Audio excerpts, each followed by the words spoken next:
Le Seigneur soit avec vous. Et avec votre esprit. Évangile de Jésus-Christ selon Saint Luc.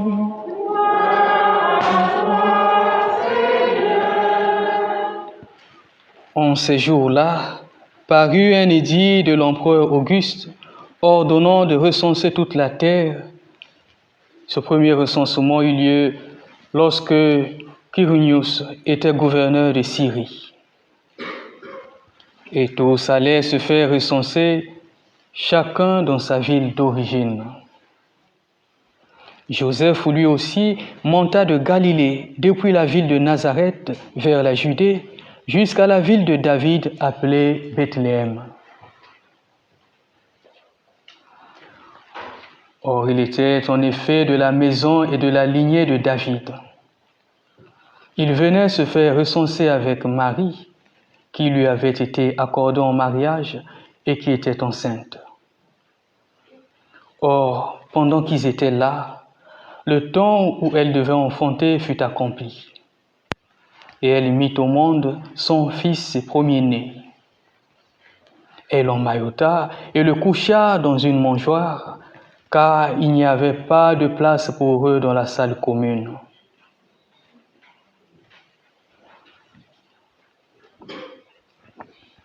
Dans la même région, il y avait des bergers qui vivaient dehors et passaient la nuit dans les champs pour garder leurs troupeaux.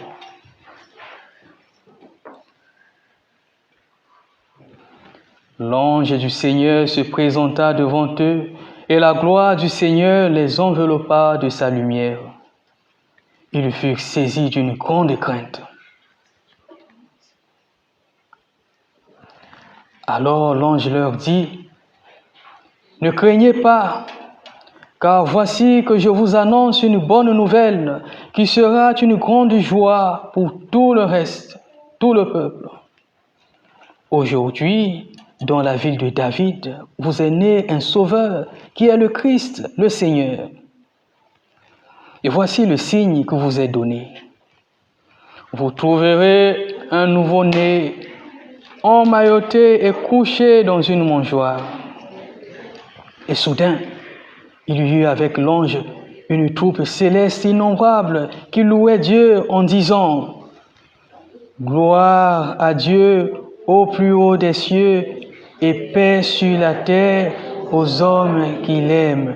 Gloire à Dieu au plus haut des cieux et paix sur la terre aux hommes qui l'aiment. Gloire à Dieu au plus haut des cieux et paix sur la terre aux hommes qui l'aiment. »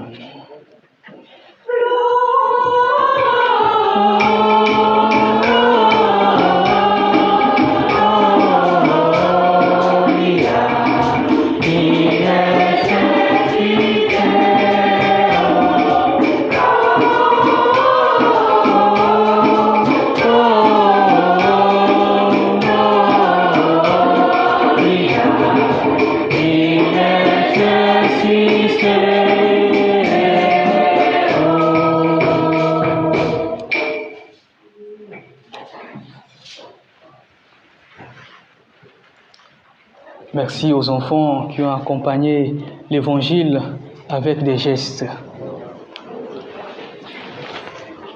En tout cas, nous allons commencer la méditation par le respect des consignes.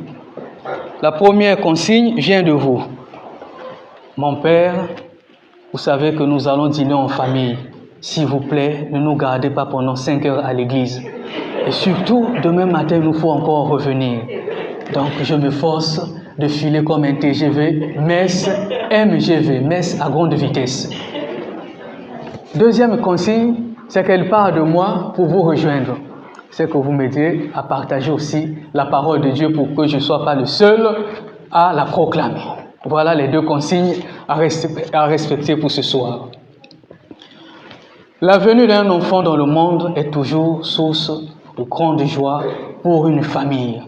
Il y a des naissances qui font beaucoup de bruit, des naissances qui font parler. La naissance de ce soir est exceptionnelle. La naissance de Jésus dans notre monde, la venue de Jésus dans notre monde est exceptionnelle parce que cette naissance change finalement la condition de l'homme. Elle va nous rapprocher de Dieu. Sans cette naissance, Dieu serait un lointain. Dieu serait peut-être une idée, mais à cause de cette naissance, Dieu devient réel. Parce que non seulement qu'il se fait proche de nous, il se fait l'un de nous. Il vient demeurer en nous, à tel point qu'on peut dire, le Christ vit en toi, le Christ vit en moi. Et c'est ça qui fait la grande joie de Noël en ce jour. Contrairement aux autres naissances où l'enfant appartient au cercle familial et va s'ouvrir petit à petit au grand cercle social, la naissance de Jésus-Christ commence par toucher l'humanité tout entière. Et c'est ce que Isaïe nous dit aujourd'hui. Un enfant vous est né. Moi, quand je suis né, je venais d'avoir au monde pour monsieur et madame XY. Mais là, il n'est pas l'enfant de Joseph et Marie. Un enfant vous est né. C'est à cause de nous. Un fils vous est donné. Cadeau de Dieu pour nous tous. Et cela rejoint bien les paroles de l'Évangile. Dieu a tant aimé le monde qu'il a donné son Fils unique afin que quiconque croit en lui ne périsse point, mais qu'il ait la vie éternelle. Jean 3, le verset 16. Nous avons reçu beaucoup de cadeaux. Nous allons encore les recevoir jusqu'au 31. Nous allons échanger des cadeaux. Nous pouvons estimer leur valeur en argent, en temps, parce qu'il y a des cadeaux qui prennent aussi le temps pour les emballages. Tous ces cadeaux sont précieux et gardent toute leur valeur. Mais Jésus-Christ, don de Dieu pour l'humanité, don de Dieu pour l'homme, est le cadeau le meilleur. C'est le grand cadeau, le cadeau le plus exceptionnel, le cadeau dont la valeur reste inestimable. Donc, ne vous attristez pas si ce soir, vous n'avez pas reçu de cadeau. Ne vous attristez pas si personne n'a pensé à vous en ce temps de fête. Parce que vous avez reçu la meilleure part. Jésus-Christ, don de Dieu pour l'homme. Et donc, nous avons mille raisons de nous réjouir. C'est la meilleure part, le meilleur des cadeaux. Et puisqu'il est né pour nous, il nous est donné comme un fils. Alors, que devons-nous faire? La réponse est dans ce chant que nous connaissons tous. Voici l'amour qui seul fait vivre, prends-le en toi. Il s'est donné, il a été donné, il est né pour toi. Prends Jésus-Christ en toi. Voilà ce qui fait aussi la joie de Noël. Il y a des cadeaux qui font peur. On parle souvent de cadeaux empoisonnés ou encore colis suspects. Parce qu'on ne connaît pas très bien l'intention de la personne qui offre. Mais là, nous connaissons l'intention de Dieu. Son Fils est donné pour notre propre salut. Alors, n'ayons donc pas peur de prendre Jésus-Christ, don de Dieu, dans notre vie. Voici l'amour seul qui fait vivre. Prends Jésus-Christ en toi. Contrairement aux autres enfants qui attendent, qui en venant au monde, attendent d'être pris en charge par la famille et la CAF, Jésus-Christ n'est pas celui qui attend d'être pris en charge. Il est plutôt celui qui vient nous prendre en charge. C'est tout le contraire.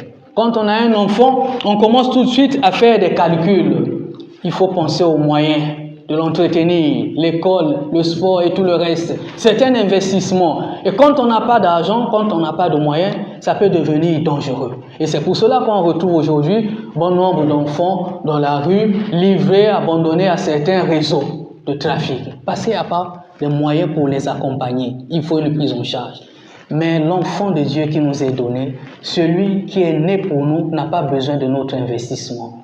C'est lui qui a investi sa vie pour nous prendre en charge, nous donner le meilleur de lui-même pour que nous puissions rencontrer Dieu. Il y a des personnes qui aiment prier Jésus-Christ juste pour des grands problèmes, pour des gros soucis. Mais celui qui est venu aujourd'hui, celui dont nous célébrons la naissance en cette nuit, c'est celui-là qui s'occupe de notre vie dans les moindres détails. Jésus-Christ, Fils de Dieu, s'occupe de toi, s'intéresse à toi, dans les moindres détails. J'aime entendre les femmes parler des hommes qui sont attentionnés. Ah, tu sais, il est attentionné. Lui, non. Oui, parce qu'il regarde les couleurs, il dit ça c'est pas bon, ça c'est pas en harmonie. Oui, le tissage est bien fait. Et on dit il est attentionné. Eh bien, Jésus-Christ, ça va plus loin que ça. À tel point que dans Matthieu 10, 30, il dira, même les cheveux de votre tête sont comptés, pour montrer à quel point il s'intéresse à notre vie. Et pour comprendre son rôle dans notre vie, eh bien, la liturgie de ce jour nous demande d'entendre simplement son nom à travers le livre du prophète Isaïe. Celui qui est né, Jésus-Christ, on proclame son nom, on dit qu'il est conseiller merveilleux. Quand un enfant vient au monde, nos parents, nous avons le devoir de le conseiller. Mais celui qui est venu en cette nuit n'a pas besoin de notre conseil. C'est lui qui est le conseiller merveilleux. Alors que dans le monde, il nous arrive de tomber entre les mains des mauvais conseillers, qui quelquefois, par leurs conseils, nous induisent en erreur. Celui qui est né aujourd'hui nous conduit dans la vérité tout entière, parce qu'il dit « Je suis le chemin, la vérité et la vie ». Donc, conseiller merveilleux. Jean 14, 6. L'autre nom donné à cet enfant qui est venu à nous, c'est Dieu fort, dit le prophète Isaïe. Dieu fort. Fort contre les puissances du mal. Fort contre le péché. Fort contre la mort. Fort contre Covid. Quand on nous raconte tous les variants, quand on nous dit qu'il y a les variants Omicron, ça ne nous intéresse pas, ça ne nous bouscule pas, parce que celui qui est né, on l'appelle Dieu fort. Et nous le chantons, Dieu fort, Dieu.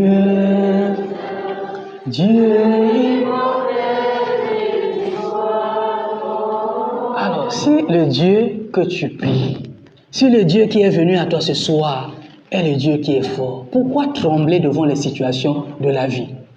Si tu crois qu'il est fort, tu peux librement proclamer ce que dit le psaume 26.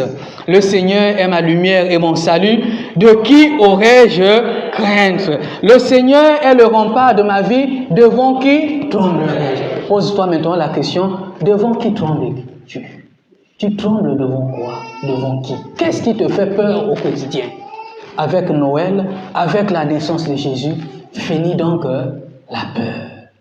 Fini la peur, parce que lui, il est celui qu'on appelle le Dieu fort. Il est aussi appelé Père à jamais. Peut-être que tu es triste. Triste parce que tu n'as pas connu ton Père. Triste parce qu'il est décédé. Triste parce qu'il ne t'a pas reconnu. Triste parce qu'il est peut-être violent avec toi. Triste parce qu'il est peut-être loin. Mais à Noël, la joie de Noël doit bannir cette tristesse. Parce que le Père que nous avons sur terre est là pour un temps. Mais celui qui est venu aujourd'hui, on l'appelle Père éternel. Il reste Père. Et comme Père, il te donne tout son amour. Alors que cet amour donné te console. Et c'est lui, ce Père-là, qui en Isaïe 43, le verset 4, en te regardant te dit, tu as du prix à mes yeux. On peut te traiter de n'importe quoi là où tu travailles. On peut te piétiner. Même ton mari peut te dire, tu n'as pas de valeur. Mais lui qui te regarde te dit, tu as du prix à mes yeux. Cela suffit pour être dans la joie. L'enfant de Noël, on l'appelle aussi le prince de la paix. Prince de la paix. La paix ne s'achète pas. On peut tout avoir dans sa maison et ne pas bien dormir et ne pas être en paix. Par contre, si on a Jésus-Christ dans sa vie, eh bien on a tout. On a la paix. Parce que la grâce de son esprit en nous va travailler notre âme, va bannir toute forme d'inquiétude, va bannir ce qu'on appelle le stress. Combien de gens passent le temps à prendre des médicaments parce qu'ils sont stressés? Stress en famille, stress même en église, stress au travail, stress dans la société. Toujours stressé, toujours en train de prendre les médicaments. celui qui est venu, le prince de la paix, en regardant ton cœur qui bat à 100 à l'heure, te dit, la paix soit avec toi.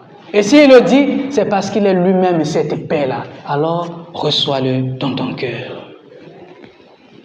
Mais pour que Jésus-Christ, né à Noël en cette nuit, prenne place en nous, dans nos cœurs, eh bien, il nous faut enlever les encombrants de nos vies. On n'accueille pas un nouveau-né dans une chambre chargée de cartons et de valises de gauche à droite. On commence toujours par enlever les encombrants pour qu'il y ait de la place. Et c'est ce travail-là que chacun de nous est appelé maintenant à faire au niveau spirituel. Enlever les encombrants, les choses inutiles qui nous ôtent la paix, qui nous angoissent, pour que le Christ prenne véritablement sa place. Et cela nous est demandé finalement dans la deuxième lecture que nous avons entendue dans la lettre de Paul à Tite. La grâce de Dieu s'est manifestée et nous apprend à renoncer à l'impiété et aux convoitises de ce monde afin de vivre le temps présent en homme raisonnable. Quand on renonce, c'est une manière de libérer de la place dans son cœur. Alors chacun peut maintenant prier en disant, Seigneur, oui, le temps qui me reste à vivre, c'est désormais avec toi. Le temps qui me reste, c'est maintenant pour toi. Si tu es né pour moi, c'est pour que je renaisse à la vie nouvelle. Si tu m'as été donné, c'est pour que par toi, je me donne moi-même au Père. Alors, prends toute la place en moi. Amen. Viens prier avec nous, clique sur s'abonner et sur la cloche bleue pour être à jour sur toute notre actualité.